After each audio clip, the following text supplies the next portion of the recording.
So it's good to see you all, and it's always good to see new faces. And just as a little bit of a backdrop for you all, as we do these, the one thing I just want to keep reminding people to be mindful of is if you have any thought that there might be any background noise, just put yourself on mute so that it doesn't inadvertently bleed in. And, you know, if there's something, I think you know this pretty much by now. If you want to talk, just make sure you're not talking over somebody and give people some room. Raise your hand would be cool, and I'll try to catch you. So, DC, would you like to say something? Did you hit the record button? I did, sir. Thank you. I'm getting better. You are. You are. I hesitated to ask. Never hesitate. Yep, you got, you know, this Okay. is not my show. This is our show. This is what I love about this. It's, you know, it's everybody and the contribution that we have from this community. So with that, I would like to just not spend any more time with anything other than turning this over to Mr. Ott, and he's going to take us through what he does with respect to creating just remarkable decals. So John, floor is yours. Oh, thank you, Tom. I'm hoping everybody can hear me. And I'm going to go and I'm going to be talking with a little bit of irony here for the next couple of minutes. Because, let's see here. Share, here we go. Because I really hate water slide decals, but I'm going to be talking about them anyway. Can you get the slideshow going? Yeah, here we go. I hope everybody can see the screen now. Yeah. But for some reason, unbeknownst to me, I kind of snuck up on this area, and it really wasn't anything terribly deliberate. I really like the decorated surfaces of the Victorian era railroads. And that's really been one of the big attractions for modeling 19th century railroads, including Civil War stuff. I've got stuff from all different decades of the 19th century. And it just so happened that having to work with decals was just really kind of came along with the territory. I didn't have anything else I could do if I wanted to get the kinds of decorations and the kinds of surfaces that I wanted. And water slide decals really turned out to be only about part of the story. It turns out that the word for decal, when you get it from the unpronounceable French, simply means copy by tracing. And you can put a decal on any kind of face stock. You know, water slide decals have film stock, something that's really, yeah, well, you know what decal film is like. But that's really hard to work with. And I will go to great lengths to avoid using water slide decals because I really don't feel like I'm very good at it. It turns out that I can use a lot of other things that I discovered. And as a result, a lot of the cars and a lot of the engines and so forth, buildings, have more printed paper as face stock as water slide film. I'll get into that a little bit later. A lot of the projects that I do involve both things. Part of it will be printed, part of it will be decal. But, you know, overall, I really think it's the effect that counts. It doesn't matter what you're doing to make your surface. As long as your surface looks good, looks believable, looks great from a distance, that's what you're concerned about. And I'm lucky enough to be working in HO because HO is really tiny and really forgiving. You can get away with a lot more than, say, Bernie Kandinsky can get away with on his O-scale stuff. And the rest of you guys that do O-scale. It's got to be a little bit more believable. But I'm working in HO, and I've got that as an advantage. I don't enjoy using water slide decals, and I never have. I tend to be really clumsy with them. My workbench is where Champ decal sets went to die. I could never get them right, wrapped around my fingertip, balled up in the bottom of the water. Everything that could possibly happen to a decal set happened to me. And I only started to relax and play with decals when I started making my own. Once I started making my own, of course, I could go back and make some more. I didn't have to run to the hobby store. I didn't have to order online. I didn't have to do anything to get more decals. I just had to go and run another sheet through the printer. And that's when things began to start taking off with decaling. And I broke the process down into 6 steps. You guys are going to be very familiar with this. You guys know how to do decaling, probably better than I do. But I'm going to go through the process really briefly, just for, I don't know, reassurance that I don't do anything terribly different than anybody else does.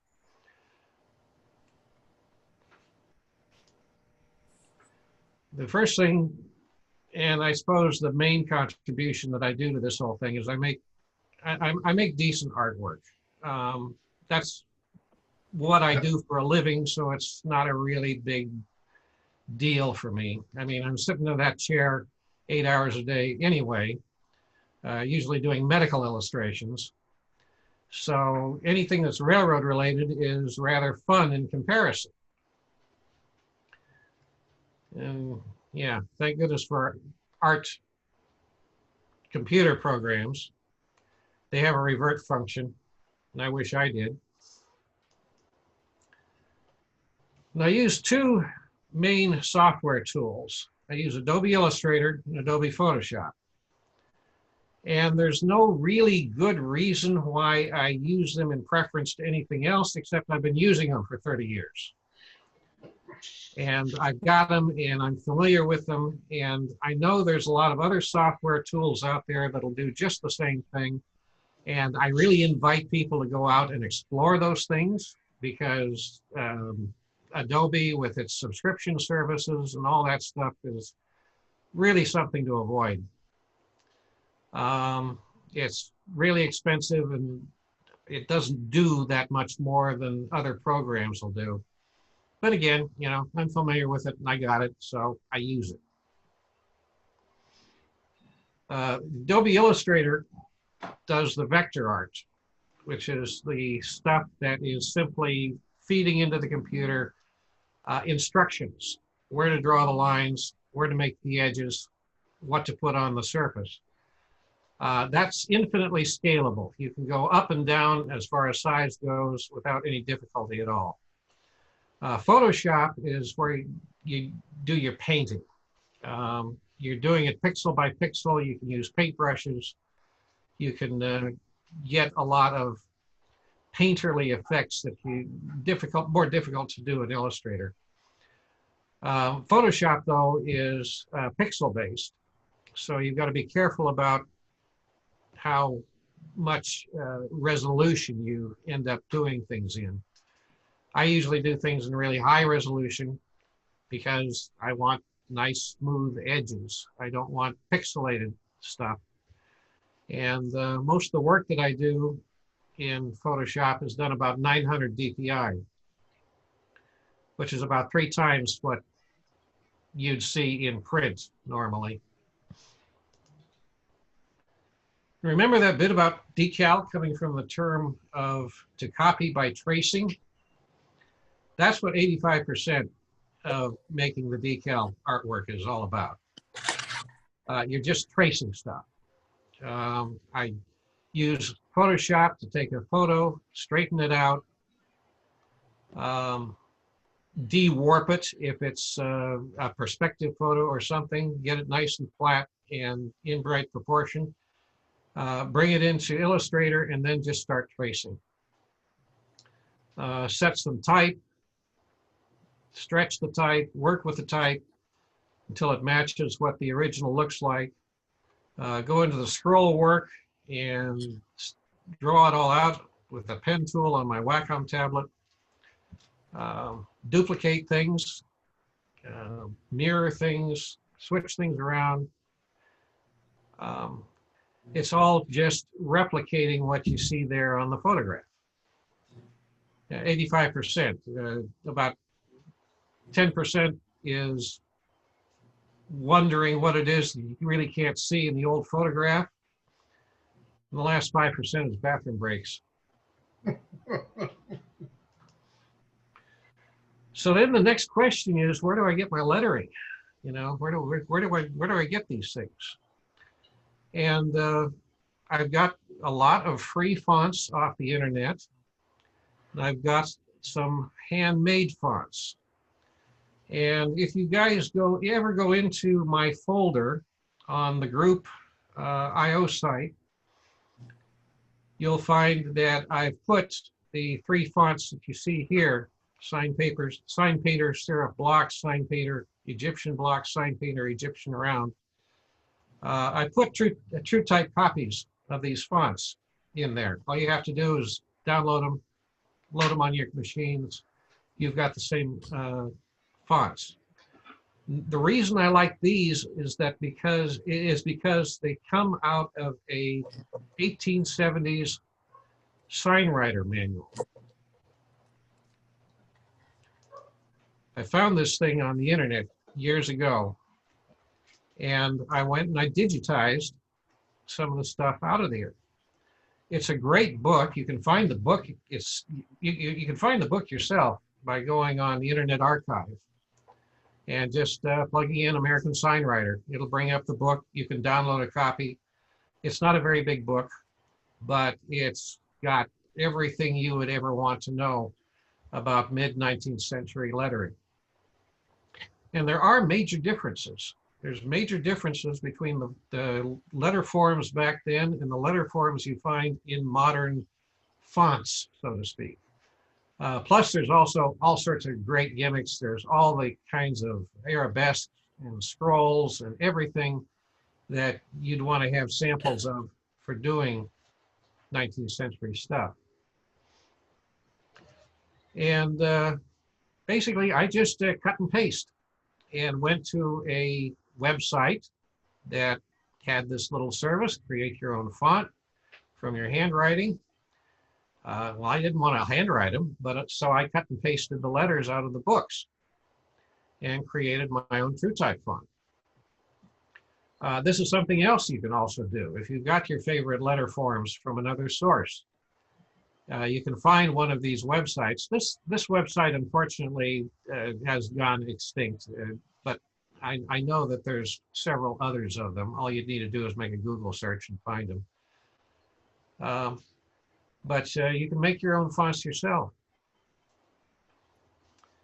Also, in my folder on the on the file repository on our group site, I did a little rant several years ago on which fonts to use and which not to use, and what's the difference between modern fonts and older fonts, or older letter forms. I should not call them fonts.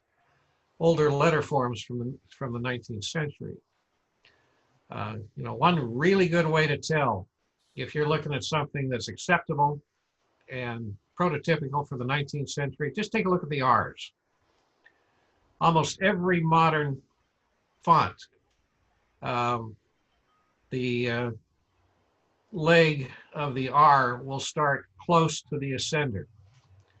In almost every letter form from the 19th century, the leg will start out almost even with the lobe.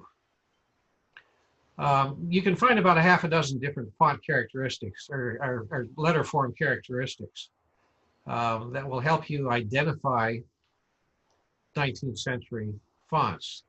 And I've got some recommendations here of stuff to start with and samples of signage from back then. Nice thing about the 19th century, they put up signs everywhere. They had to decorate every surface they could find. They did not like blank spaces.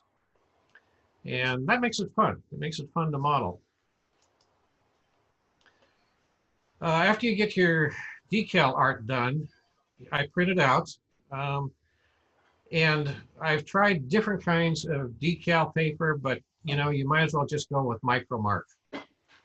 You can get micromark online, either a white background or clear background. It's not expensive. It's got micromark service behind it. Just grab it. It's a handy thing to have around. And you can use just about whatever printer you want for the things. Um, the only thing to be really aware of is with laser printers.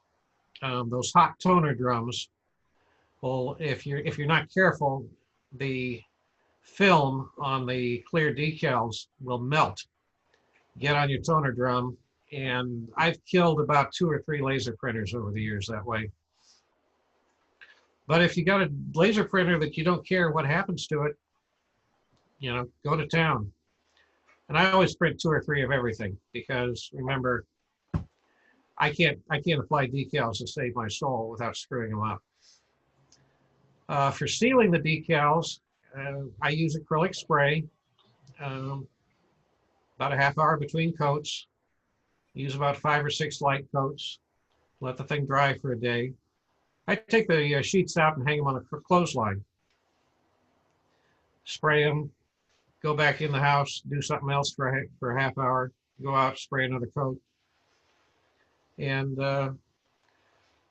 after you're done, you'll have a nice surface on your decals, a nice film that won't break apart once you apply it. Now for the surface of the models, I always prime them. You want to have some sort of a paint surface. You guys know that. You don't want to apply it on bare plastic. You don't want to apply it on bare metal. So I use things like primer paint, like the microscale primer paint here. And if you're doing anything that has any sort of light color to the decal, you're going to want light paint underneath it. However way you manage it, however way you work it, you got to have light underneath because transparent decal film is, yeah, once you put laser print color on it, it is not solid. It is still going to be relatively transparent. And the application, you guys know these drills. I use a setting solution. I use a solvent to melt the decal into all the little cracks and crevices. One thing I'm particular about with the finishes for decals, if I've got acrylic paint underneath, if I've got an acrylic surface to the decal, I use an acrylic finish, either microflat or pledged floor wax, which is acrylic. It's just clear acrylic, just like everything, just like the rest of these products. I have mixed. I've tried to use acrylic on oil-based paints. I've tried to use things like varnish over acrylics, and that's a good recipe for bad chemical things to happen. I've ruined a lot of models that way. And I've learned over the years to just, whatever you start with, finish with. If you're using oil-based or solvent-based products, keep it solvent-based. If you're using acrylic, keep it acrylic. Everything is more compatible that way. For technique, I don't really use anything special. I cut up big decals into smaller chunks, make them easier to handle. Sometimes I do that even with small decals, just because I want to apply it just a bit at a time. My favorite tool for moving around decals is a paintbrush. Just use a soft bristled paintbrush. You can dip them out of the water, just catch them in the hairs of the paintbrush. It's usually a lot handier than using tweezers or stylus or anything else like that. I just like to use the paintbrush. Draws all this stuff. And another thing that's just really important to me is just working slow. This car, Hakan Nielsen's Pullman, it took me 7 days, 7 sessions to decal it. I did about one side or one end per session. I always wanted to go back to it fresh. I didn't want to do so much that I started to get clumsy. And man, you know, this sort of thing just drives me up the wall. It is just so intense when I'm trying to do it because, again, I don't handle decals very well. Mm. I got to know Hakan Nielsen, who lives in Sweden. Great modeler, fantastic modeler. I forget exactly what the affair was, but he ended up asking if he could borrow my artwork for one of the cars that I'd done. I sent that off to him. And before you know it, I'd kicked up a correspondence with him and we got involved in doing some projects. He wanted to make some car kits and he's a fantastic model engineer. I wanted him to make those car kits too. He uses 3D printing, he uses etching, he uses all sorts of different advanced techniques for making his kits. So I ended up doing the decals for him. You can see here the artwork for the first car that we did together, a Woodruff sleeper called the Juniata. And we had the decals professionally done in Germany by a great decal maker who could interpret my light little lines and not drop them out. And of course we did the Pullman Dayton. This is what the final art looked like when I sent it off to the printer. And you know what the car would ultimately look like in the long run. Quick question for you, John. Sure On thing. the shutters, those are just decals that you place on the inside of the glass? That's right. Okay. That's right. And you know, that wasn't necessarily a necessity. I've also taken the shutters, just printed them out, glued them in. Mm-hmm. Anyway, this is the third car we did, Pullman Metropolitan, which was probably the most elaborate decal that I've ever drawn because of the different colors involved. Yep. We got a look at photographs of the actual car. And at first I thought, oh, this is just a simplified Pullman design. It's got elements that I recognized from the Dayton, but there were a lot of it not there. And it wasn't until later on that I realized, oh my gosh, no, everything is there. It's just been painted in colors that don't show up in the black and white photograph. So this is actually a 3-color job. It's got the gold, it's got red, it's got green. And we successfully printed it. I got to take my hat off to that German printer. It's a great, fantastic decal job. Yep. But anyway, I started to do some things that I don't think a lot of other people do. I wanted to make entire car sides and just apply them in one fell swoop, so to speak, rather than try and break these things up. So I started to make full body artwork for the cars.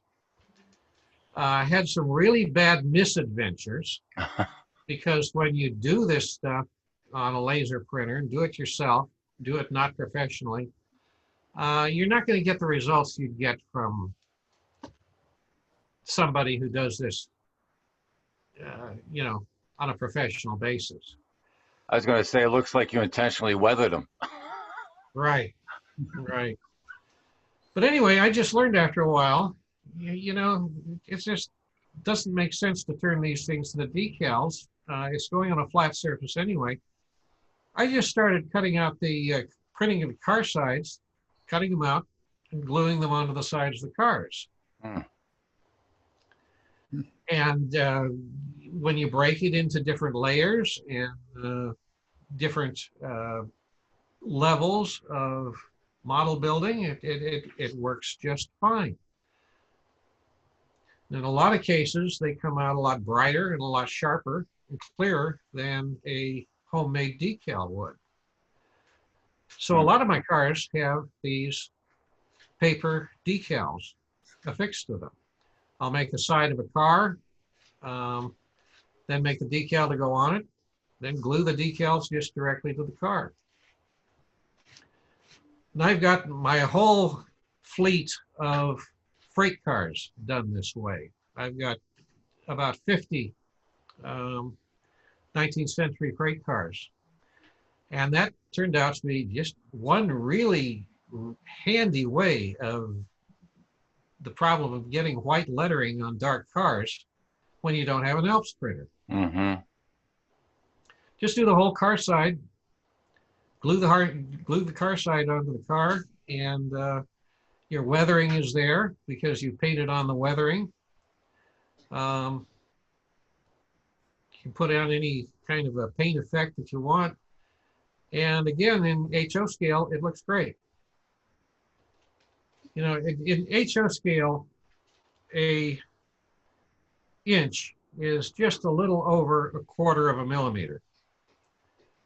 You can't really see something that's scale in HO smaller than an inch anyway. Mm-hmm.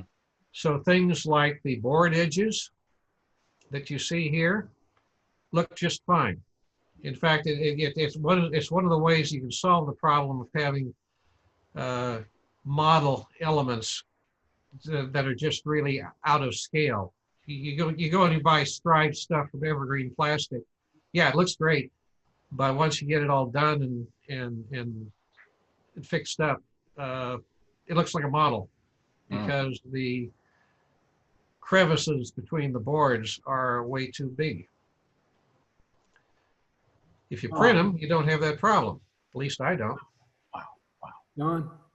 Hello. What glue do you use to glue the paper to the model? Did you hear that? I'm sorry, I couldn't hear that. What kind of glue do you use to glue the paper decal to the model? Actually, my favorite thing to use is spray glue. Okay. After the pieces are cut out, just reverse them, give them a shot of spray glue, and then fit them onto the board. Okay. I've got, if you go on my website, I've got a few features that talk about how you build the cars this way.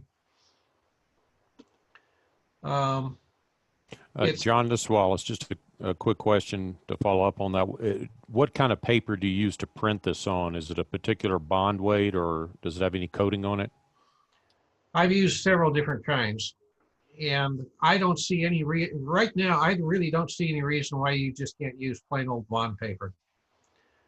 I've tried it on colored paper. I've tried it on thin cardboard. I've tried it on several different ways, but it just seems like the easiest way to do it is just use bond paper. What's more important is what you put underneath it. What you build the car side from. You know, that has to have a little bit of dimension to it for doors and fascia and other stuff like that. Plus, it has to be sturdy enough to stand up to use. And that's one thing that's been kind of a nice surprise. I don't want, this is kind of a diversion, going off the track here. But these are basically cardboard cars, and they've stood up pretty well. These are all about 10 years old. I just took a photo last week. They wear just about as well as anything else on your layout. So these cars are made out of cardboard? Yes, they are. And that's probably, you know, this is probably worth a presentation all in itself, how I do Yeah. this. I'll put that on the docket. Yes. Because again, you know, for you guys that are doing Civil War cars, where it's just all white lettering on dark cars, you can make a fleet of these things without having to go and buy somebody's kits or resin or evergreen plastic or wood or whatever else. Just build these things out of cardstock. What? John, what about the corner irons and the small little details like that? Is that just printed on, or is that separate pieces? They're separate pieces, Right. and you know, most of them are just paper. Wow. Wow. Paper or more cardboard. Wow. There are some Hmm. commercial parts that I use, like I use Grant Line nut and bolt castings, Right. and also the brake gear, and you know, trucks and all that stuff. That all comes from other suppliers. Where did you But- get the? Sorry, where did you get the brakes for the Oh, truck? those are hand built. Oh boy. You Uh, hand built the brake on the truck? Yeah. All it is in this particular case, for this particular car, it's a 4x8 strip of evergreen plastic. Mm-hmm. And then I cut the brake shoes out of some more sheet plastic. Put on some nut and bolt castings, drill a hole for the wire, mount it to the underside of the car. You got your brakes. Now what No, about? I like brakes. I mean, I've got can brakes tell. on practically all my cars. Right. The question is what about if you have a fair, and I know you have a couple of somewhat sharp radiuses, how does the car handle that if they're just hanging from the underside? Short enough, if they're a short enough car, they're fine. Don't get the idea that when they're hanging, they're just, they're kind of hanging loose. They're not really okay. glued in, rigid in. Gotcha. The wire is poked up through the floor and then just given a twist, hold it in place. Ah. So What yeah, about you know, weight? They've got a little bit of flexibility to them. Okay. What about weight on the car? Oh, well, I know a lot of people who spend a lot of money going out and buying weights. So I just take that money and seriously, I make stacks of pennies. I glue together stacks of pennies and put them one stack of pennies over each Truck. truck. Okay. And you know, all the recommended weights and all that stuff that I don't pay attention to that. Good for you. These are small cars. I do it so that they sit on the track comfortably. Right. Right. They're not going to blow off. They're not going to be knocked off easy. They're going to run in a train. Now, And, you know, I run trains with a dozen cars. That's about appropriate for the size of layout that I have. right, And I don't have any trouble with these cars staying on the layout. right. John, another question. So since you're using cardstock on the fascia, so there's actually no real 3D scribes in the batten? None in the back, nothing in the vertical surfaces.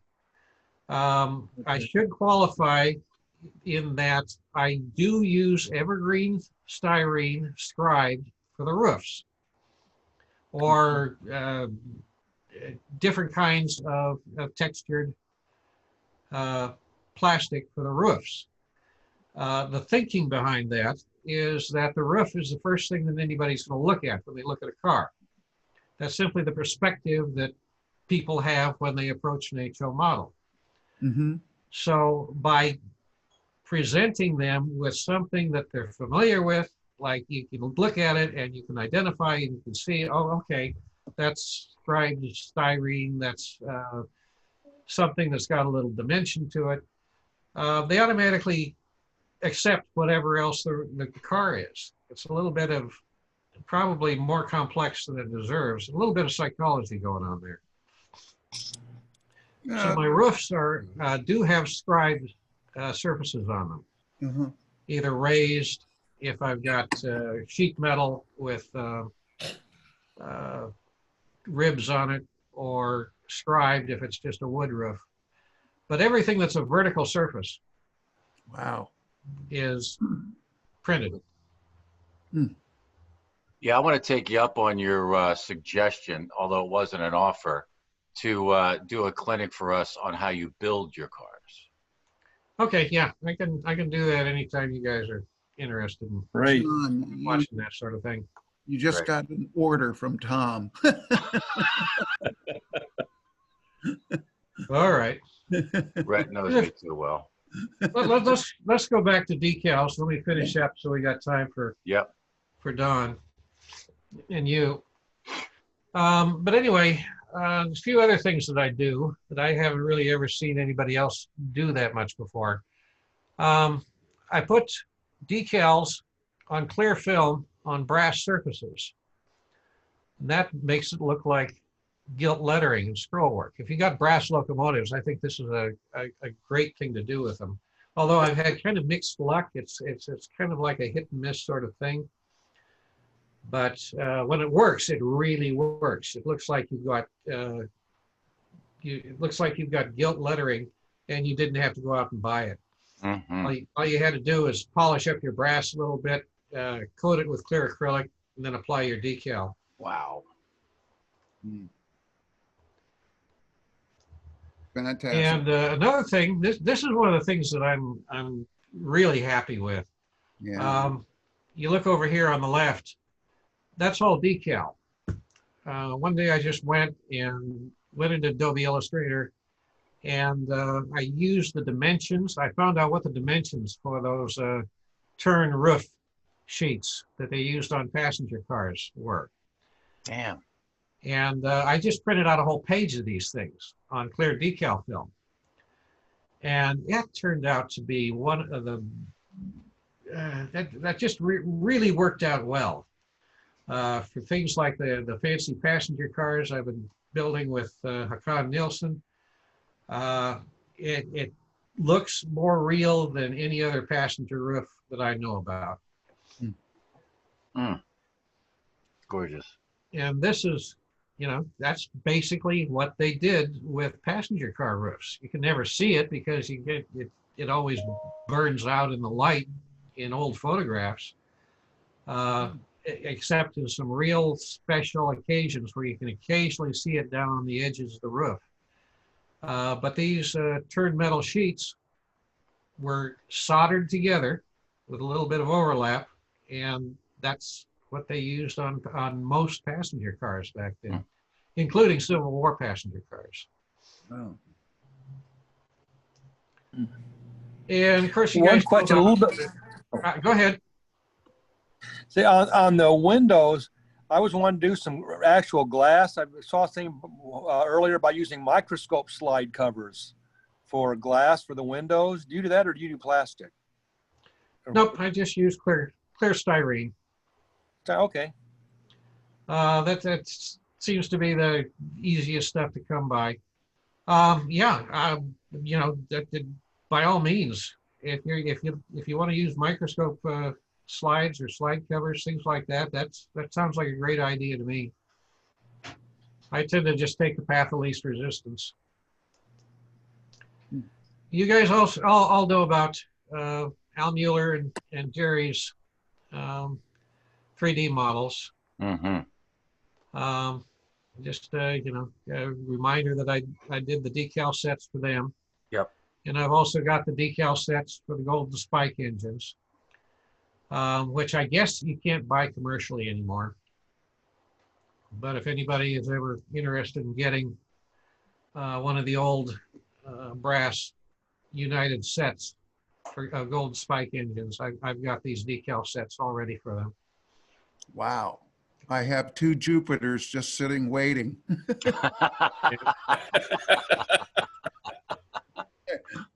Yeah, Yeah, I remotored them and then they sat. yeah. Well, the sitting part I can really relate to. Oh, And just one last story about this whole decal process before I let everybody go.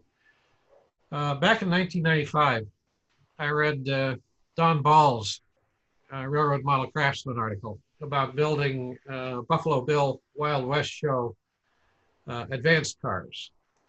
These are cars that the shows would send off to do publicity before the main train arrived in town the next week. But I remembered Don's article when I found the prototype photos for these cars.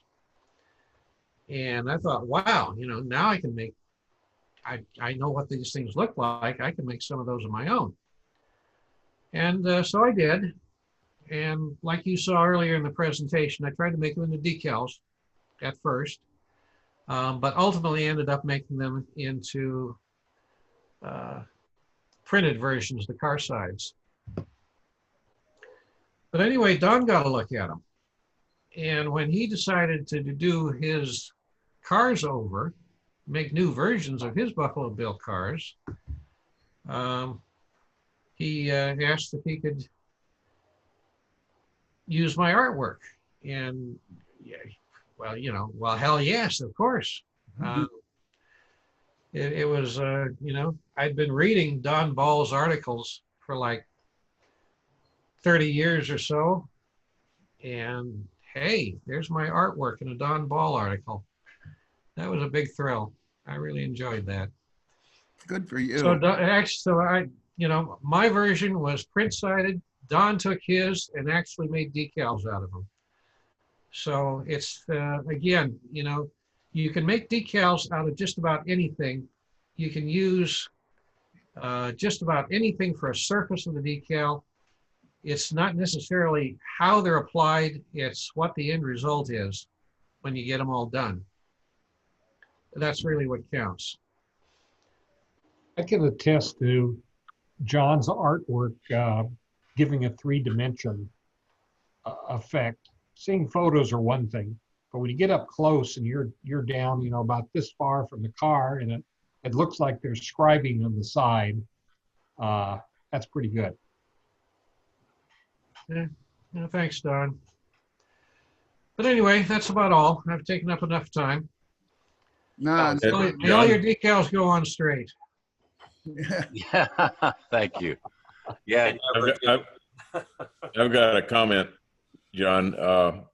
Those cars that Niels Hakon produced, I saw those about 5 years ago, and in reading his website, I saw that the decals were done by John Ott, so I bought one of each. And they're absolutely gorgeous kits. They're brass. Right They're brass and 3D printed. They're absolutely spectacular, but they're sitting in the boxes on my shelf because I don't dare put them together yet because I'm not quite up to speed with the soldering. And there's only one set of decals, and I've got the same problem John has. Yeah, I get them wrapped around my finger and I have to start over.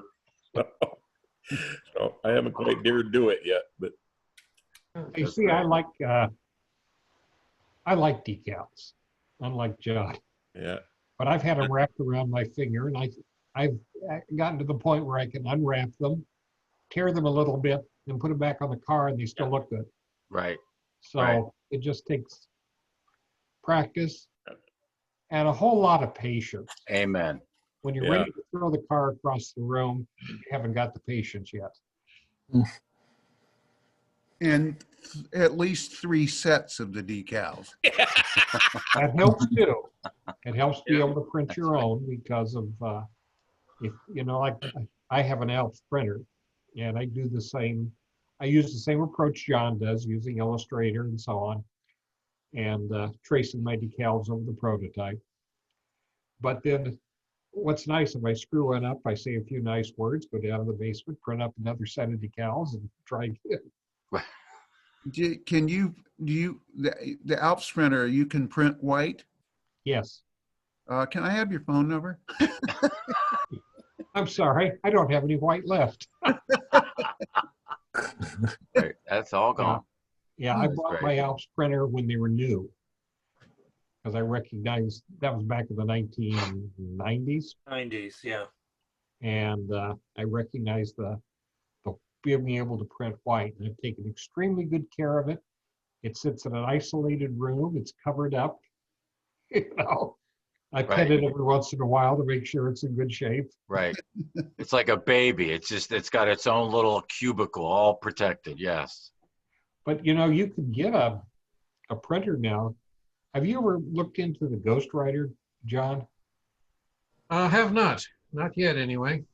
I looked into it briefly, and basically it's a laser printer.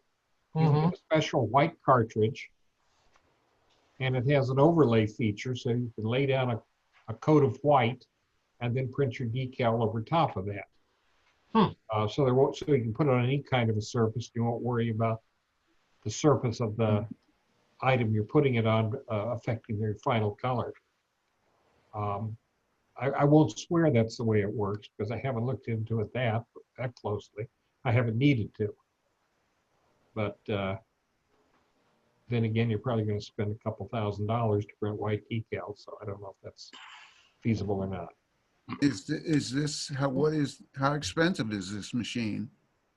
It's just a special cartridge that's designed to fit certain color laser printers. Oh. If you look up Ghostwriter and go to their website, I don't know the address offhand. No, that's easy enough. It gives you a whole list of printers that it can be used with, and they'll sell you, a starter set complete with printer if you don't have one. Huh. But the manuals are online, and the prices and everything, so you can look at it and see if it'll do whatever it is you want it to do. Can you get any printers to do better than 600 DPI? I don't have one.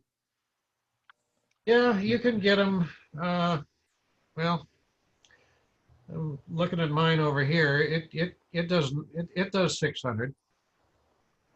Yeah, because I was trying to a while back I was trying to get to newspapers, HO scale.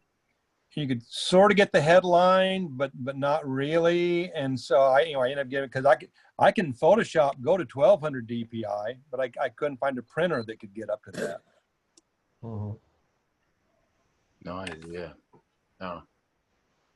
Good. All right. Any more questions for John before we move on? Yeah, John. I got a couple of quick questions. John, did you say myscriptfop.com is no longer available? That is correct. I went looking for it because I wanted to check on the sites, make sure that everything was working before I talked about them tonight. And I found that the site went dead, and I didn't have time to go and try and look for a substitute. Okay. But there are other sites out there, I do know, where you can basically make your own font sites. Okay, then another question. You mentioned very early on, there's typical transparent film decal paper and then white. So in trying to get white lettering, it's sometimes suggested that you use white decal paper and print what you want in the body color of the car, leaving the lettering clear, and then the white will show through. And that sounds good, but I've also heard that the white decal paper will leave a white, the decal will have a white edge around it. Is that true? I really couldn't say, because I got enamored with this whole business about printing my own car sides a little bit too early. And I didn't do that much experimentation that way. I thought about that. I thought about doing entire car sides like you saw earlier with the presentation. But I could never make them really work with homemade decals. Okay. There was just, they were too big and too awkward to work with. And well, there's a lot of things that went wrong with them when I tried to make full-sided, full car side decals. Right. Okay, and on your full car side printed paper, I'm going to ask the same question again about adhesive that you use. I know you use spray adhesive, but when I've been in Joann's or something, there's got to be a dozen brands on the shelf. Is there any ones to recommend or to stay away from? You know, I wouldn't want something that sprayed out blobs that would make it, make this not adhere, you know, lumpy or something. No, understood. I'm trying to think of the brand name. But it's photo mount. Oh, It's meant to use for photographs. Yep. Yep. Okay. Okay. All right. John, to answer your question about the white decal paper, yes, there'll be a white edge. So that makes the idea of printing the car body color over white decal paper maybe not so good. Well, the problem with that too is I have a friend who did that. And he was showing me the car and he says, isn't this great? It matches. And I said something like, yeah, it's very close. It's hard to tell. And he says, you can tell? Well, some people have different, I don't know, acceptabilities of telling one color from another. And to me, it stood out. I probably wouldn't have noticed it if he hadn't said anything. But once he did, I could see the whole thing there. So it's just, I can agree with that. I'm kind of color challenged, and this was a question I was going to have for John also on the freight cars where you're adding hinges or grab irons or whatever. How do you get the color to match the car body? I can tell when it doesn't, but I couldn't for the life of me mix paint to match anything. If I see two oxide red type of colors that aren't the same, I have no idea what to do with one to make it match the other. I just don't have the eye for that. Yeah, well, that's about the only thing that I can say on that is that it's just something that it's another one of the skills that you have to develop if you're doing that. Okay. You know, it's not necessarily fair, but I got, you know, about 40 years head start on doing it because I've been doing artwork all my adult life. Right. And mixing colors and finding out the right way to do things is just something that almost happens by instinct. I mean, I can't, it's almost hard to verbalize because it's such an automatic function. Right. I was afraid that was going to be the answer. Yeah, well, also keep in mind though, that there was a lot of variation in nature. And weathering will cover up a whole multitude of sins. Right. Amen to that. So, you know, Right. if your fascia is not necessarily the right color of the boxcar, well, there's a prototype for that. Right. If you have a stripe down the side of the car that's a slightly different hue, well, you know, boxcars got repainted in whatever was necessary to fix whatever they were fixing. Right. There's a prototype for that.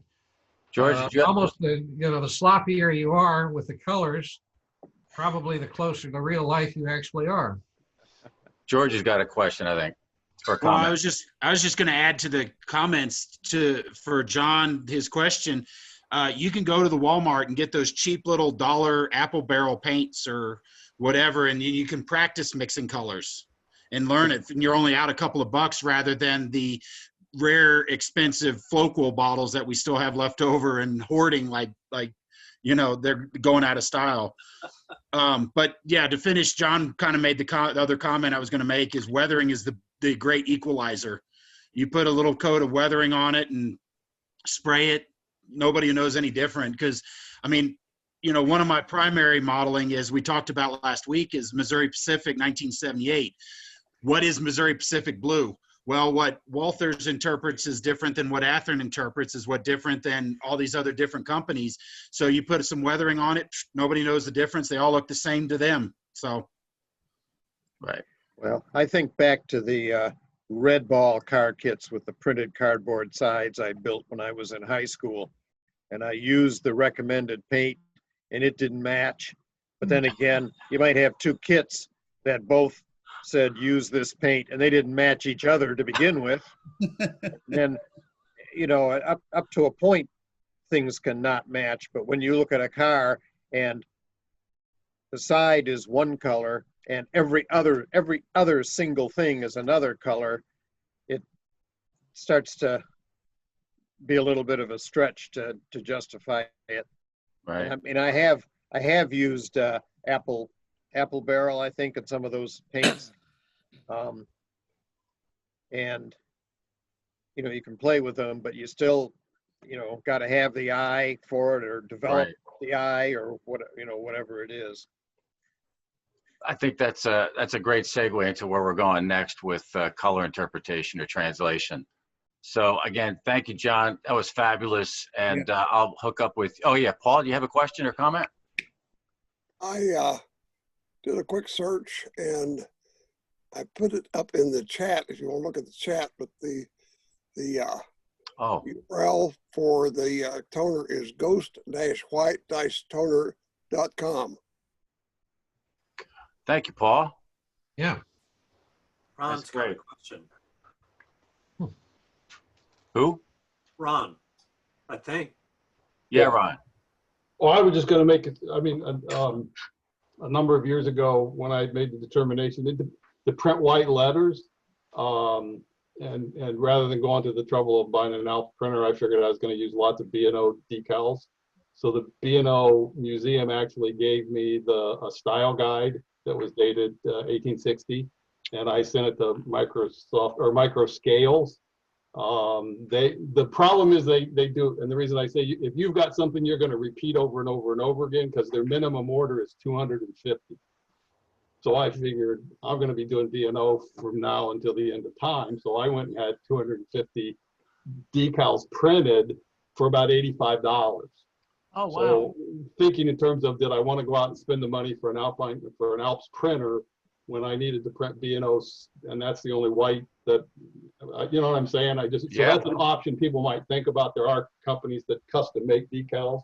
Microscales is one of them, and Vicki was great to work with. And when I sent her the artwork and said, this is what I want, can you give me numbers, B&O, Baltimore and Ohio spelled out, exactly what I wanted, she laid it out and shipped me 250 decals. I think I ended up sharing about 80 of those with Al because he wanted some of them. But so I ended up distributing them. But now I have a whole supply. So if there's a railroad that you're working with that you need white lettering, or there are things you're going to repeat over time, that's also another option as opposed to buying an Alps printer or spending money on technology that you may use.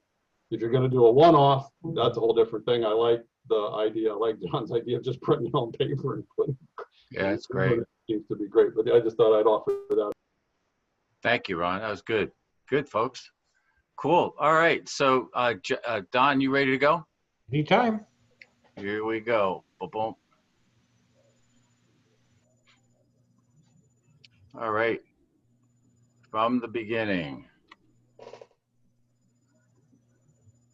So you know, this is what it comes down to, and just building off the last conversation with John Bob. The beauty about this era, for me at least, is that at the very most or very least, when you have a color of a car, it becomes a conversation piece, and then, you know, the debate begins, and it's not like you can really go off the mark too much. As long as it appeals to you and it fits within the realm of plausibility, it's anybody's guess, and it's as long as it's fun. So with that, here's a photo that we found. Confederate women's flag sewing in Charleston, South Carolina, circa 1861, right? So you can imagine, just looking at this, what could the possible colors be? And then there was a fella that came along and did a beautiful job colorizing, except there's just one false element of what I just said. Anybody know what that is? Red is the dress for a proper lady. No, no, it's really not a period photo. Right. It was a contemporary photo. But with that, so this is going to get into, Don's going to be talking about the process of photography and how it's been translated into colors. And we have a variety of different things to show you in terms of work that's been done to help translate what would have been in a prototype black and white photo and how that would look like in color. So everybody's familiar with this. I believe it's, for the most part, these are 3 Confederates that were prisoners after the Battle of Gettysburg.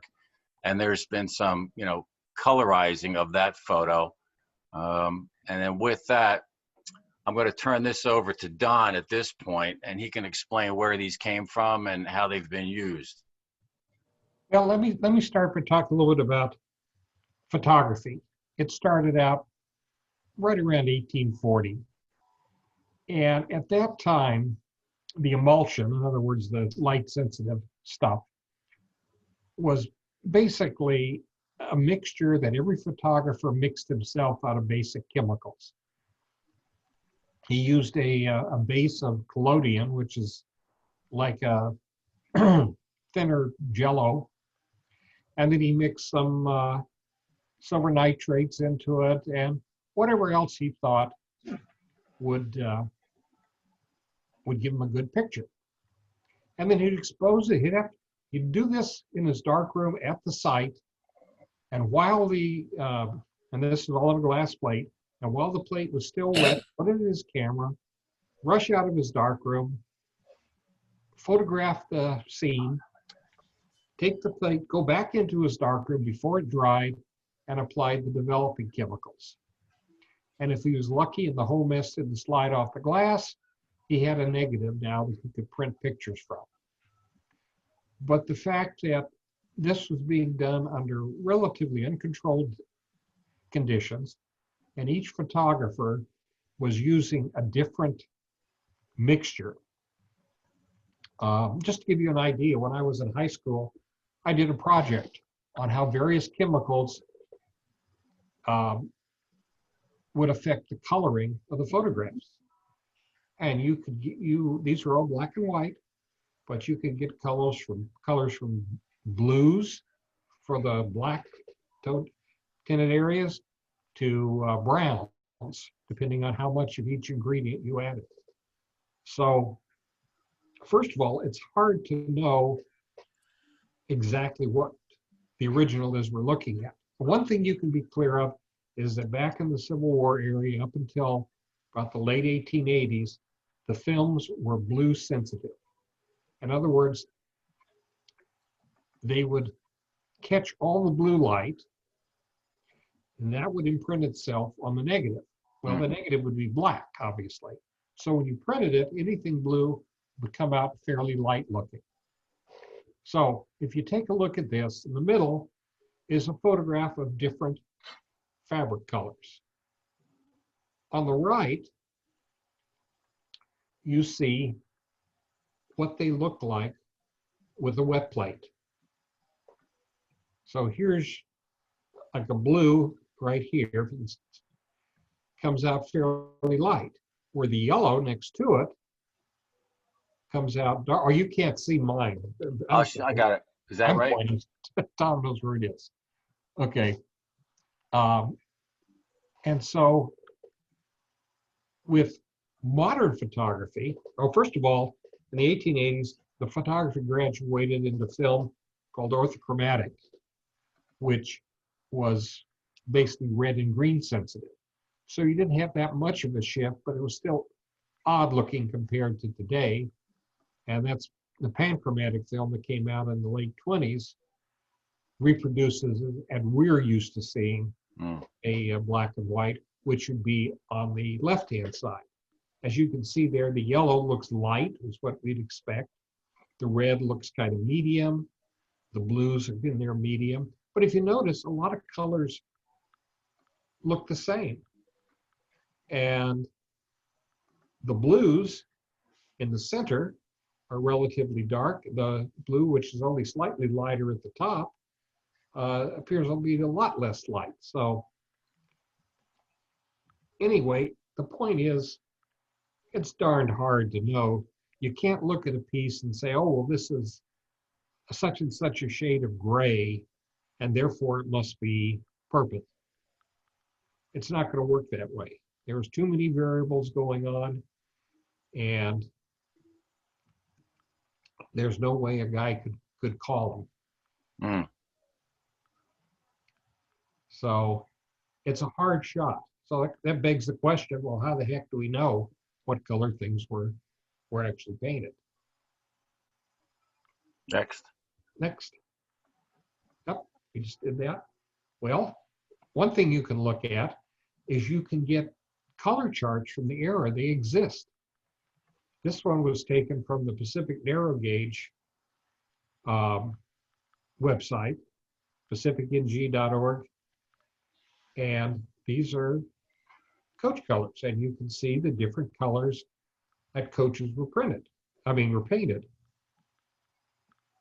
and what they actually look like. When they said lake, you can see over on the right-hand side, second from the bottom, that's New Lake. I don't know what Old Lake looked like, but that's New Lake, to get a rough idea of what we're talking about. Vermilion and so on. Again, and if you look over the left, third from the bottom, you see car body color. What that exactly meant, I don't know, but that's what Massery was calling their colors at that point. So you can see a range of things. Now, if you're really lucky, go ahead to the next one, Tom. You can get a hold of something like the Lehigh Valley standard cars. Then you've got really something. You've got interiors and exteriors and what everything was painted and what they looked like. Now, where might you find this? Well, try the B&O Museum if you're modeling the B&O. Is what they have lettering standards. They probably have color charts too somewhere, or might have. If you're modeling another railroad, well, then you're kind of floating in uncharted territory. And a lot of what you can find is based on descriptions. From personal experience, I've found that most descriptions will include everything you want to know except what the color of the darn car is. Very seldom do you get a shot at what it is. Occasionally the newspaper will say, oh, the new red painted cars of the railroad rolled out of the shops today. And but that's a little hard, few and far between, I guess is what I'm trying to say. Yeah, one of the things that popped for me when I was looking at this one, and as Don said, car body color, and it's got that like yellowish orange, and then down here, body color, this yellow.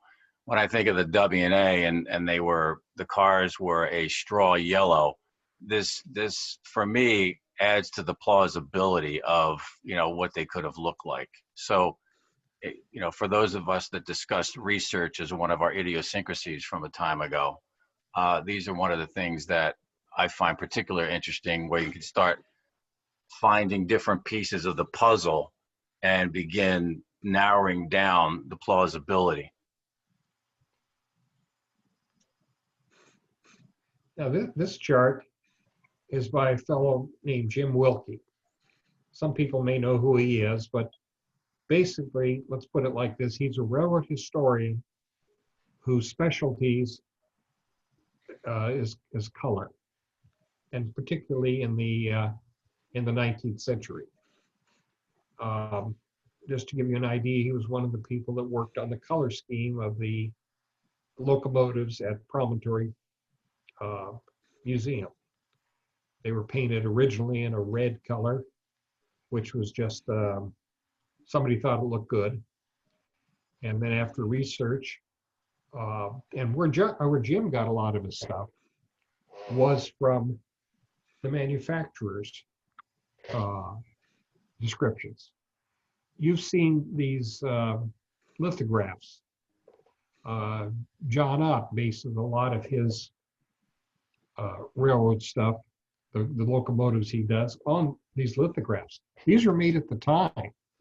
And if Rogers Locomotive Company was showing a yellow and blue locomotive, it was probably yellow and blue when it came out of the shop at that period. And so a lot of this comes from that type of research. And if you look at the straw yellow, or the straw right in the center of the chart, they're both kind of about what we were looking at the Lehigh Valley chart. Mm-hmm. Next. Next.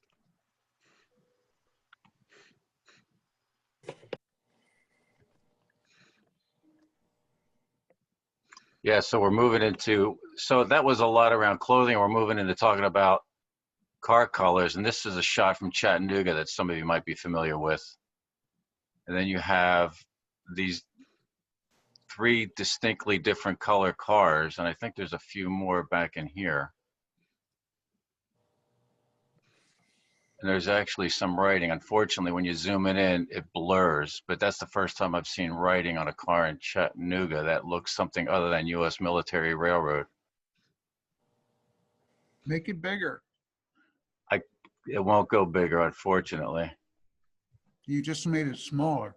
Yeah, that's as big as it gets. Oh. Yeah, because it's on the zoom.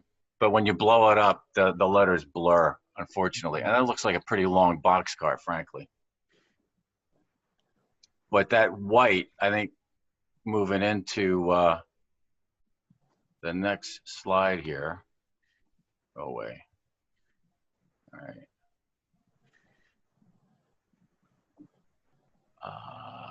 Again, the variety of colors. So go, John Bopp, you know, I'm going to be thinking about you all the time, every time I think color interpretation now, because you can pretty much, you know, choose whatever it looks plausible. Of course, there's a lot of research that we all do, and you hear descriptions being written, whether it's either from a manufacturer's book or someone that has done the research that would mention the colors.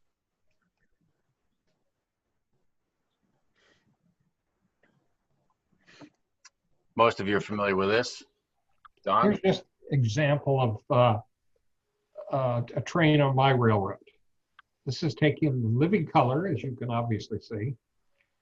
You can see the clouds in the sky, light blue sky, slightly hazy. And a white car to the right, yellow car, green car, another yellow car. Red trestle. Next one. Okay, this is taken with panchromatic film. In other words, a type of black and white film you would use if you're going to take a picture in black and white today. The white still looks white. The yellow's a little darker, which is to be expected. Green's sort of a fairly dark. The red trestle is kind of medium light. And you'd still see that there's a light sky with the clouds in it and so on. And go to the next one. This is taken simulating blue sensitive film. Your white car is white, but look at the yellow cars. They're much darker than your experience will tell them they are. And the red of the trestle is again a little bit darker than what you would be thinking about. And if you notice the sky, there's no clouds in it. The sky has gone to some kind of a lightish gray. Again, this is the typical thing with the blue sensitive film. You get, it takes in the blue from the sky and basically turns the negative dark and the picture light. A lot of times you look at a wet plate photograph and you'll notice that in the background, everything kind of gradually fades into white. And that's largely because you get haze in the picture, and putting, getting more blue in the picture kind of emphasizes that haze and blocks out whatever may be behind it.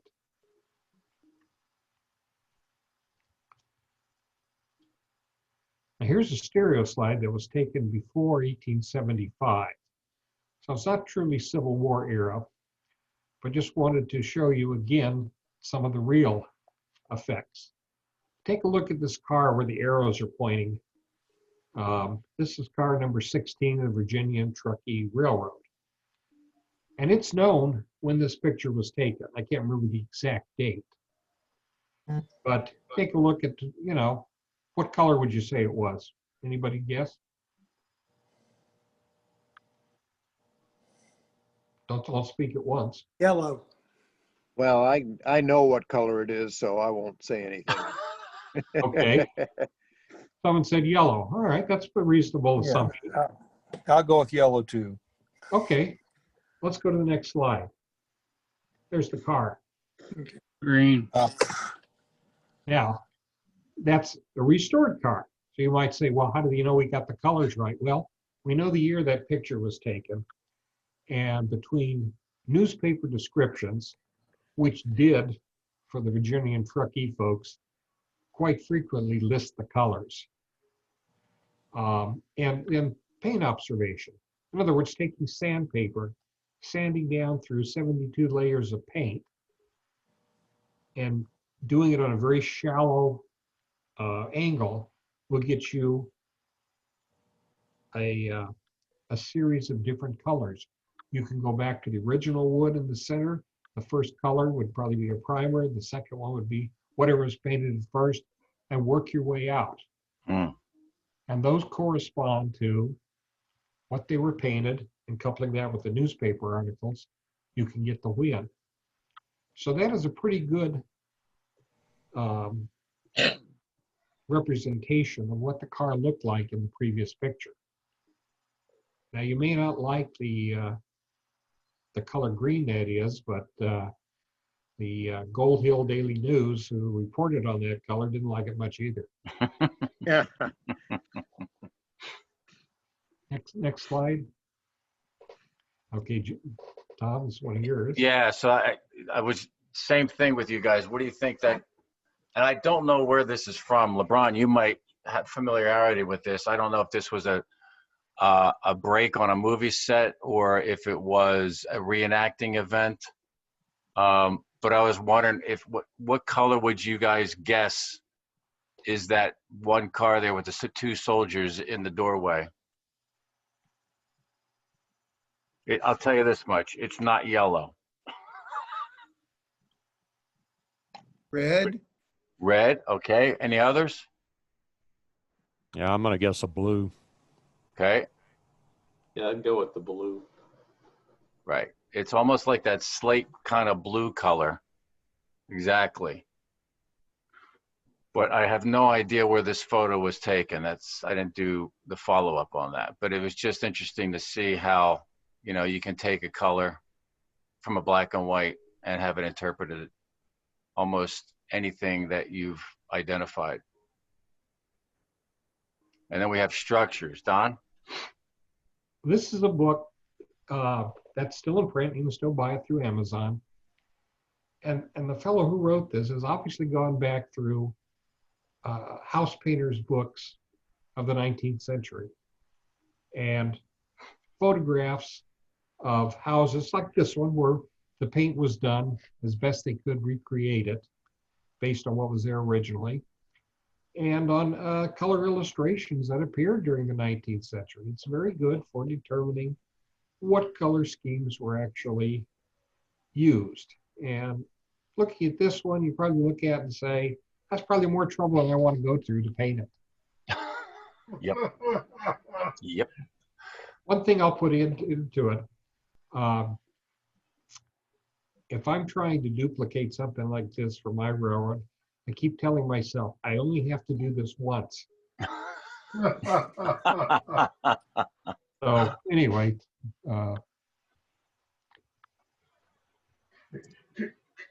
Can you go back to the black and white of the Virginia Central car a minute? Next. Okay, and flick to the next one. Okay, I was just trying to get a closer look at the lettering. Thank you. Yep. So you all are familiar with this one, of course. And then there's most of you probably heard of the book, The Civil War in Color. And, you know, even though you might want to reference some of these, there's two very obvious things that are not accurate with this photo. Anybody want to take a guess at what the two things are?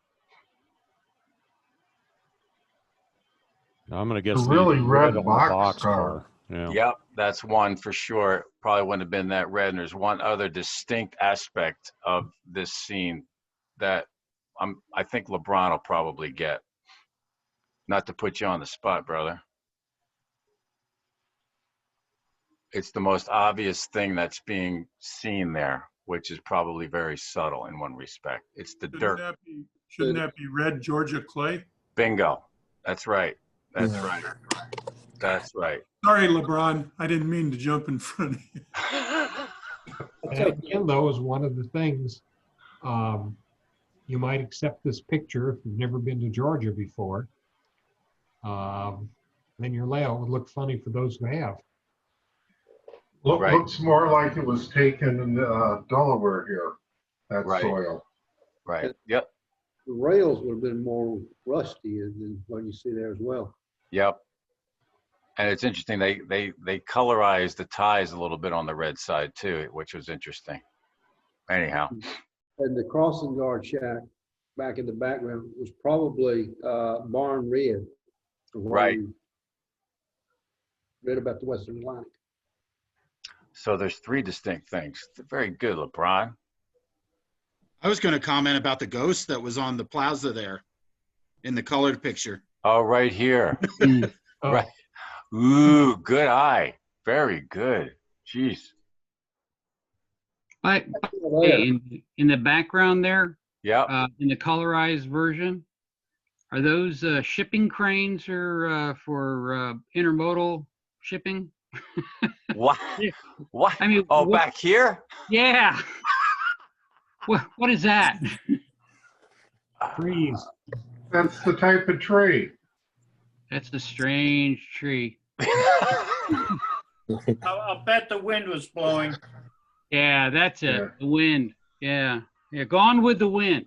That's it. I have never seen that tree, those kind of trees in Georgia. Me neither. That's really interesting. I wonder how, Jesus, that's another good call. Good eye, Chip. Yeah. Interesting. Wow. You can kind of see them on the photo on the left there. Yeah, back in here, right. Mm-hmm. That is really interesting. I don't know. Boy. But I was comparing those trees to the ones to the left of them. Yeah, right. In the black and white. And here? Yeah, those there. Yep. Yeah.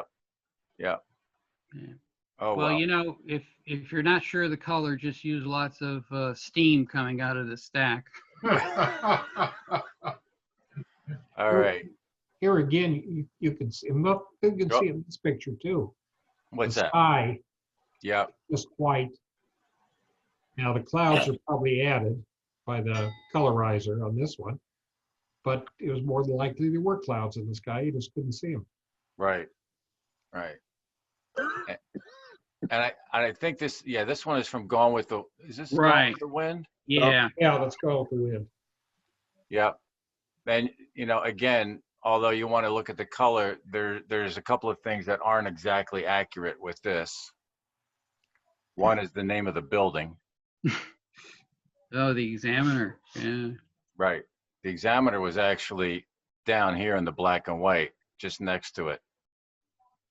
But there was a Tennessee hotel, according to, right, LeBron? Yeah, that's correct. It was on, I believe, Decatur Street, but I'm not sure. Right. Just not in that location. But again, it's, you know, there's so many places where you can get some plausible interpretation of a color if you're looking for it. And again, this is from the Civil War in color. You know, what appealed to me is the variety of colors on these structures. Oh, I thought that was Brian Kammerer's work. Yeah. We'll see that next time. And then I love this picture. This was a zoomed in shot. This is a building that's right down the street from Ford's Theater. But, you know, some of the details with the, you know, the doorway or the door panels, the color of the railing. This was interesting, a green lamppost. I don't know if that is plausible. Brass. It could be. There's a brass lamppost. Yeah, vermilion. Could very well be, anyway. It could be. Okay. All right. The other thing I didn't realize is how much, like, this pink was such a popular color. It's tan. Tan. Tom Okay. last week, even the United States Cavalry, and I can't tell you precisely what period, I think it was about the turn of the 1900 to somewhere in the 1930s, the cavalryman's trousers were pink. Right. Right. That's when men were really men. Yeah. The new U.S. Army uniform, we're back to pinks and greens. Yep, that's the new uniform we're going to be wearing. The other thing to point out is to John's comments earlier when he was doing his presentation about how they would put signs everywhere. And I just found, you know, some of the signs that you could actually make up. You know, there's so much room for creativity around how you can fashion a sign. And then there's the shed. Now, you all know that this was a tin roof, but how in all the photographs at very best, it'll look like a white or a gray. And I think Jerry had a comment for me because I was asking him when I was doing the shed and the mill, you know, would it actually be, you know, a shiny color? And what did you say, Jerry? What would it have been? No, I thought it'd be kind of a dull gray. Right. You know, it wouldn't be like galvanized is today. It'd be kind of a dull gray, maybe with some rust-colored weathering. Right. Right. Speaking of galvanized, John's decals on that roof, Tom. Decals, yeah, really. What time did galvanize? Yeah, what time did galvanizing start? Does anybody know? Fairly early, a lot earlier than you'd expect. Yeah, there was a reference that I pulled up earlier when before we kicked this off, where we were talking about turn roofing, and I found a reference in a book. It was published in 1904 about Pennsylvania industry, and they're talking about turn possibly being developed in Philadelphia. And it says it's possible that such plates, talking about turn plates, were used for roofing prior to 1830. Wow. But there seems to be no authentic mention of such use before that time. So around the 1830, 1835, somewhere in there. Well, I've got a reference here. It's Wikipedia. It says it was actually being used in the middle to late 1700s. Wow. So. Cool. Like I say, most things go back further than you think it would be. Right. So some miscellaneous photos are, here's a black and white that most of you have probably seen before. And then how it was colorized, although it's a bit blurry. But the one thing that stood out for me is this gun, because it looks like it's got a reinforced breech. And I can't imagine that would have been brass or bronze, right, Wallace? Yeah, it would have been black. No, that would have been some ferrous, iron or steel. Right. Well, So that could, again, yeah, that could be a 3-inch ordnance gun, which would be steel, right? Correct. wait a minute, steel back then?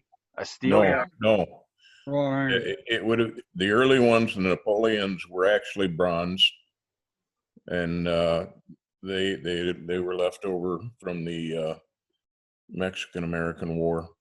And then later on, most of the gun tubes in the Civil War were iron because they were fussy about where the iron came from, and they didn't have steel yet on either side. It was predominantly all iron. Well, then should they be black? Yeah. Yeah, they'd be painted black. No, if they were iron, they were painted. They were painted black or green. Mm. But probably black because the heat would have taken the paint. Yeah, but Jerry, I believe I'd seen some references on, and it may have been the Parrott guns, the longer barreled weapons, where they would have to build them in section and then friction weld them together. And I don't believe you can friction weld iron. I don't know. I'd have to do some digging on that. I do know they can forge weld iron, but yeah, I'd seen the picture or the diagram of the friction welding device where they would stack the sections vertically and then spin them against each other to weld them. Yeah, you have to remember though that steel was extremely rare in the 60s. It was used for things like knives and swords and it was things like that, and pretty much everything else was iron. Right. And most of the early steel until the Bessemer process was developed was very hit or miss.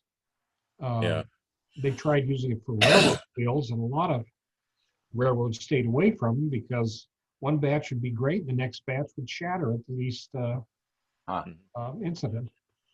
Tredegar Ironworks got their pig iron supplies from over 100 different iron smelters in Western Virginia, and they only had like 3 or 4 of them that they considered acceptable for gun quality iron. And so everything they were making was iron. West Point Ironworks on the Union side, again, was predominantly an iron foundry. And so when you look at the photographs of the gun lathes and so on, they're turning in iron. Now, some of the more modern, quote unquote, modern gun tubes in the Civil War, as Wallace said, perhaps had steel components, but those guns were made up in pieces then. They weren't a single piece casting. Right. Like the field guns. The field guns, what you'd see on a carriage, they started out early on. There was bronze, and then most of those were iron. Again, so yeah, I think the within the sphere of the colorizing and interpretation, I think this is just one example of where you really got to be careful of what you use for your reference, because they're not always necessarily accurate. And then this is just something that we got for you guys for references. If you ever want to look into, the colorization of black and whites and how you might want to interpret whatever you're referencing for your particular line or modeling. So with that, any questions for Don? Or about colorizing or interpreting color? I have one just out of curiosity. You talked about the difference with using the blue sensitive. When did that change over to what we see more of today's interpretation of black and white? Would that still have been used in the early 20s and 30s, or would that have been? Orthochromatic film, which is red and green sensitive, started coming into use in the early 1900s. And that gave you, like I say, a better representation, but not still the type that we're used to from, when we were kids and everybody took black and white pictures. And the orthochromatic film, I think, continued somewhat into the 30s. Yes. I've seen photos that were taken that way. There are photos that John McCall has in his one of his Santa Fe Railroad books, where he shows a photo taken with orthochromatic film and a photo of the same, I think it was a Santa Fe rail car, taken with a modern film. and the difference is quite notable. Yeah, a lot of it, excuse me, a lot of it just depends on when somebody tried to, decided to go over. You still get orthochromatic, even after panchromatic film was introduced. A lot of people looked at the orthochromatic, for example, as what they were used to for the last 20 years. This is the way a black and white picture ought to look. Right. If we look at it as a view of, we've been seeing black and white pictures for the last however old we are, and we're convinced that panchromatic is the way it ought to look. Right. Would you say, is it fair to say that photos taken past the 1920s in black and white would have been easily or more easily interpreted into a Yes. color? Yes, I think so. Yeah. But still, you can't just look at you can't make out a chart from white to black with all sorts of grays in the middle and say this is red and this is green and so on. It's just too much difference in the chemistry. Culloden also sees ultraviolet spectrum and doesn't see towards some of the red spectrum. Its spectrum is totally different. So that's what screws up color. Yeah. Just as much as anything else. You're looking at colors you can't see. Right. Well, just for instance, I don't know if you can still get it, but until digital came in, you could still get blue sensitive film. It was mainly used in the printing industry. And that was when layout guys would use blue pencils to mark up all their the work, because then when you shot it with the blue sensitive film, all those went away. Like applying decals onto your car that John would have done, right, John? If you put the color on there, it's going to blot out with the color that might have been on the decal. Oh, well, I used plenty of blue pencil in my time. I'd like to share something with you. This is from a little bit later period, but just to show how different, I guess, color schemes would change. Let me get up here. Where'd it go? It was here a minute ago. There it is.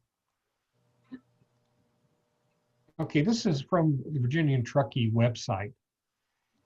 And it shows, a reasonable representation of this. In this case, it's early 1870s color. By 1876, we had this luscious pea green color. Sage. A couple years later, we were doing it like that. And the trucks, this is just basically was used as a caboose.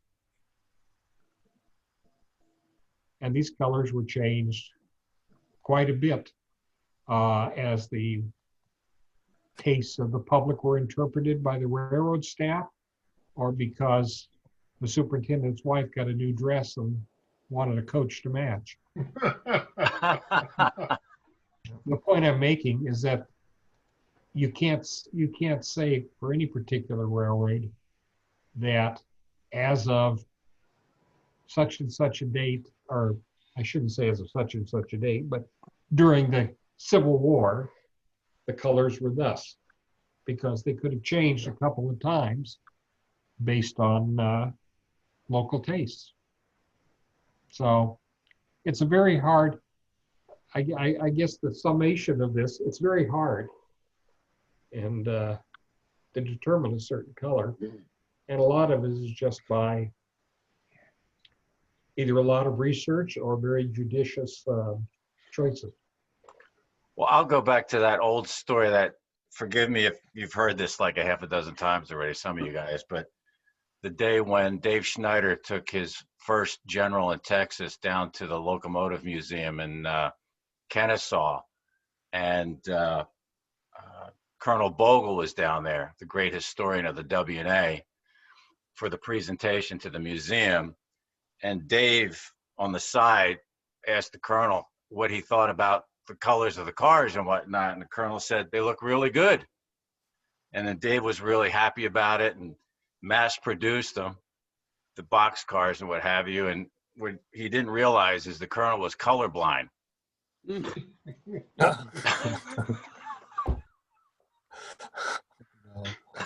Oh, well, but until someone comes up with better evidence, that must have been the way they painted them. And nobody, I think to this day, I don't think anybody's told Dave anything about that. I remember when we were just starting out, we had one of the founding members was Chris Brannigan. And he said the only way we can accurately model Civil War was to do everything in grayscale. That's right. Right. Great. I've got a question for Don. Oops. So the wet plate process, which was blue sensitive, is what was being used in the 60s. And I think you said through the late 1880s. And then orthochromatic, which I think of as roll film, came along maybe in the teens or 20s.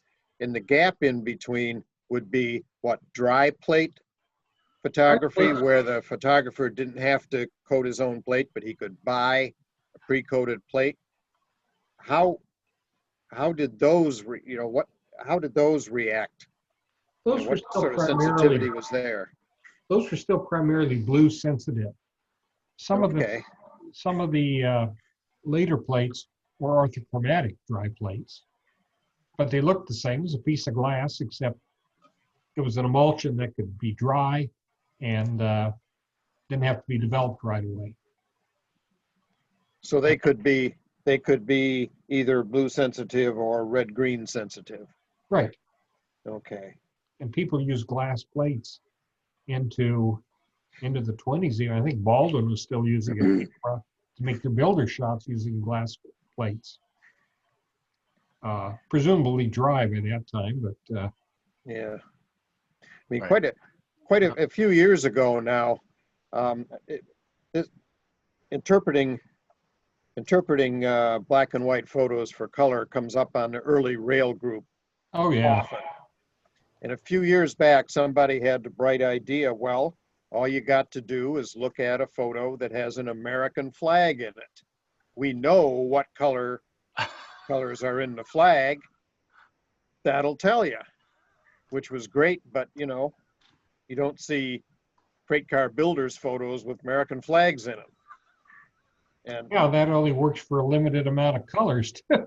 Right. Well, it tells you something. I mean, this came up in a discussion about red and blue, and there were two sides duking it out over which was which. And when somebody came up with the flag idea, that said great. And then each side produced a photo with an American flag and the blue field the way they said it ought to be. In one, it would be almost indistinguishable from the red stripes. And in another, it would be so light, you really could barely see the stars. So sounded like a good idea, but didn't get anywhere. Well, the thing is, though, is that when they were using wet plates, each photographer had his own favorite formula. Mm. And as this high school project I told you about showed, that depending on what chemicals you added and what quantities, it could change the whole cast of the picture. Interesting. Or the sensitivity of the print, Wow. or the negative, the emulsion. And so, photographer A is using this mix, so his blues come out like this. Photographer B thinks his mix is better, and blues come out something different. And it's, unless you really get a bunch of, someone like Matthew Brady, if he'd gone around taking pictures of railroads rather than dead soldiers, he would probably been a lot better off financially. But the thing is, at least his would probably be a consistent emulsion. Right. By the time he started doing his photography, he knew what worked well for him and probably didn't change it. But, everybody improves things. Right. It's really a crapshoot as to exactly what was going on. But everybody started with a base of certain ingredients. You bought the raw chemicals, you mixed it up and hope for something pleasing. Right.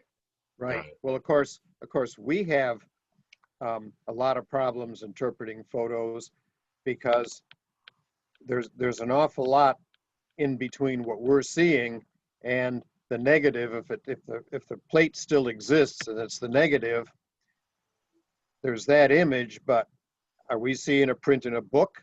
How did the printing in the book impact it? Are we looking at a print in a gallery? Was that print made using the type of processes that would have been used in the 1860s?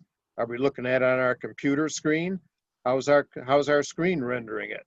I mean, there's a lot of steps where we could be getting further and further from the original, just because we're here in the original somewhere else. Right. Well, that's the thing. When you make a print from a negative or glass plate, you have to develop that in a developer. And even when I was first getting in photography, it was right at the beginning of when they were having prepackaged developers. You could still buy books and it would say, to make such and such a developer, mix these chemicals together. And they all had slightly different ones. They told you, this will give a slightly bluer cast, this will be slightly warmer. And even today, you go to a camera store, there's several different types of developers for black and white. Yes, and yes, you can still get black and white film and processing stuff. Probably not at your local Photoshop, but you can still get them online. But there's still more left because of whatever you're trying to get. If you're taking a picture of a person, you want a nice warm picture, maybe a little fuzzy to get rid of the scars and stuff on the person. And if you're doing a more commercial model, like working for a builder's, locomotive builder's shop, you're going to want nice crisp lines because this is machinery and it needs to look like machinery. This is not a fashion shoot. Right. So, yeah, I think. Well, I mean, I did a certain amount of black and white darkroom work, 40 years ago, and I wasn't that great at it. But even in those pre-Photoshop days, that darkroom actually was a Photoshop, and there were a lot of effects you could have.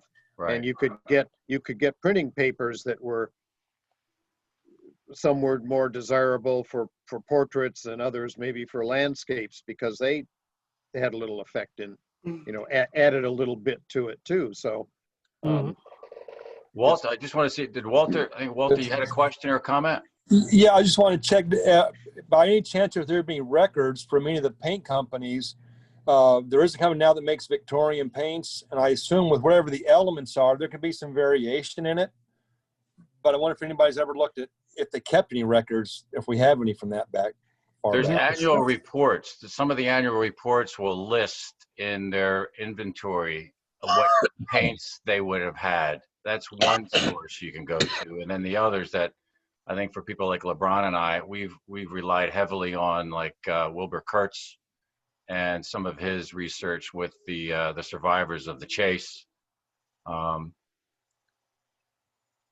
There's also, we have a historic preservation degree at the university, and there are a number of people who have done extensive research. And if you really want to get into the archaeology of paint, and some of the colors are going to be determined by the types of substances that I've got several dissertations and theses that go through historic painting, so they can preserve and paint structures and those sort of things accurately. And some of the colors are determined by the chemistry of the materials that they had available at the time. So a blue that might have been used in the 1860s because they were actually the pigments were actually chemically derived rather than today. A lot of the pigments are derived in different ways, so our blues look differently. It's really interesting. I was just looking through my hard drive, and I think I have them on my iPad. A number of theses that were written by students who are in historic preservation, and they're looking to recreate the paintings, and they actually use the actual materials, the linseed oils, and the actual chemicals that were used to create the colors. And so that's one source to find if you really want to get into. Now the problem is that most of them do reproductions of buildings, and that sort of thing, wallpapers and the types of floor coverings and those sort. So there's not a lot of people who have done dissertation or thesis work on railroads, unfortunately. Not yet. Well, you just assume whatever's cheapest.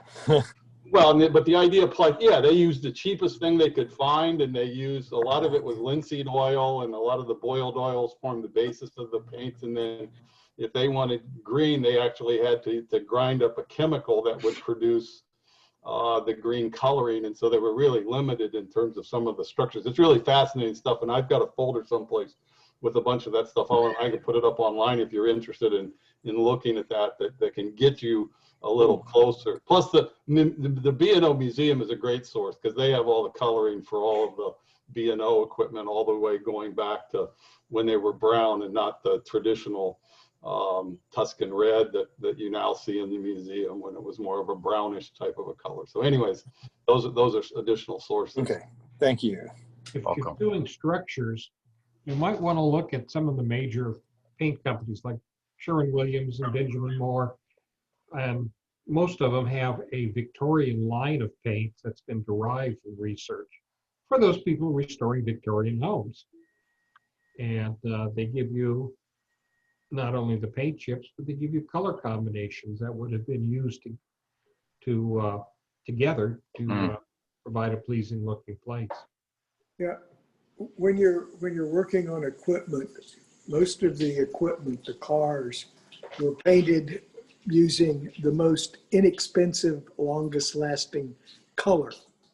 A lot of those are going to be your oxides, which are your ochres, and your reddish colors, which are slaked out. Those are cheap, but then it depends on where that pigment came from, because they came from all over. Yeah, I did some research in the yellow ochre on used on artillery carriages, and depending on where it comes from, it can be a vastly different color. And there's actually the formula for U.S. artillery carriages, and you can look it up, the linseed oil and the ochre and all that stuff. But you look it up, and yellow ochre, depending on where it comes from, it's a different color. So it could be almost anything. The other thing I wanted to point out, there is a painting of City Point done by this guy, Lansom, that is remarkably accurate. And he was there and he painted it shortly after the war. E.L. Henry? What? E.L. Henry? E.L. Henry. Yeah, that painting is amazing. And as far as I can tell, he's got everything. I haven't found anything wrong with that painting.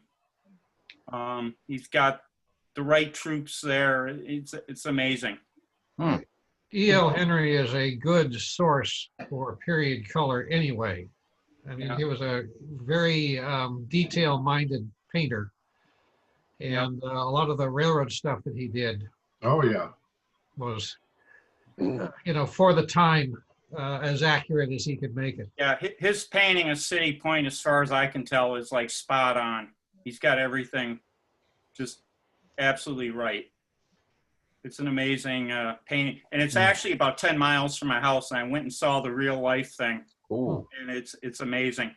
So take a photo of it. I did, but they've got a better one online. Actually, the museum it's in has a better one online than the one I took. Oh, okay. Really? Yeah. I've got one of them over my computer here. Yeah. The reproduction. You have to be a little careful though, because like the cyclorama at Gettysburg was painted in France, and if you check, a lot of the troops are wearing French uniforms. Right. That's right. Yeah, and almost any art museum with artwork from the Civil War, genre paintings, will have some idea of what the artist saw as the color. So you're looking for genre paintings from the 1860s.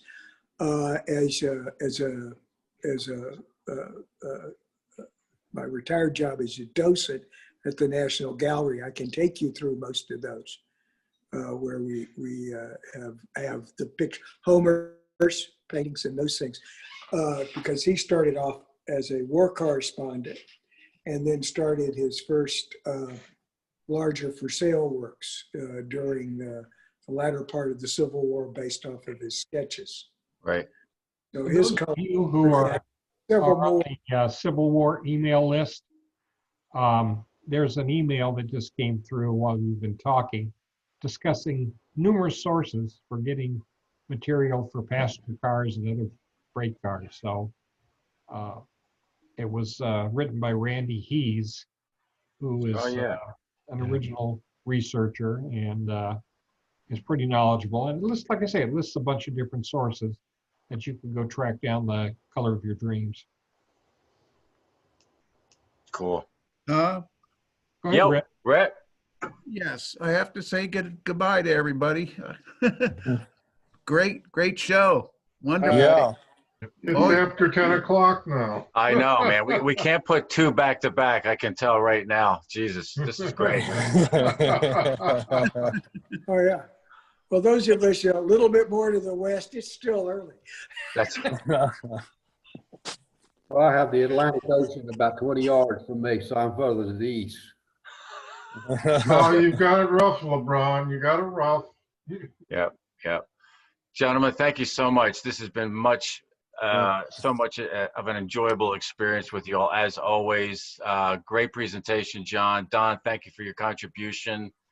And next time we'll be featuring Brian Kammerer and how he does his magical work with the flats.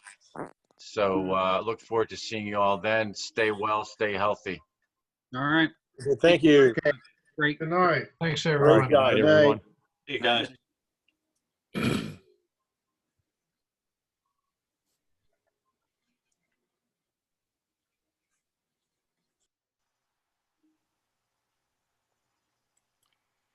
Just wanted to apologize to you, Tom. We had Why? hectic afternoon with the granddaughter over.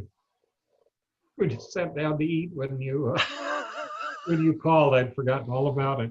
I've been thinking about it all day, and then of course it goes at the proper time. Grandkids will do that. Yes, sirree, Bob. Yeah.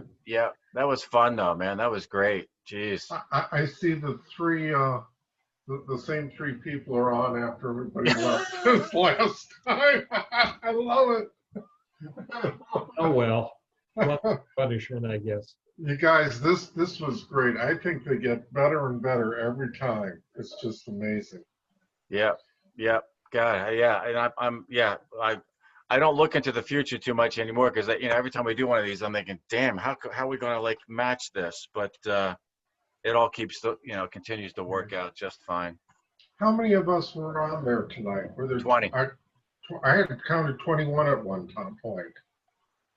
I saw 20 in the list, but I don't know. Maybe I don't know. I saw somebody who's new joined later. I can't remember his name. Oh, Philip.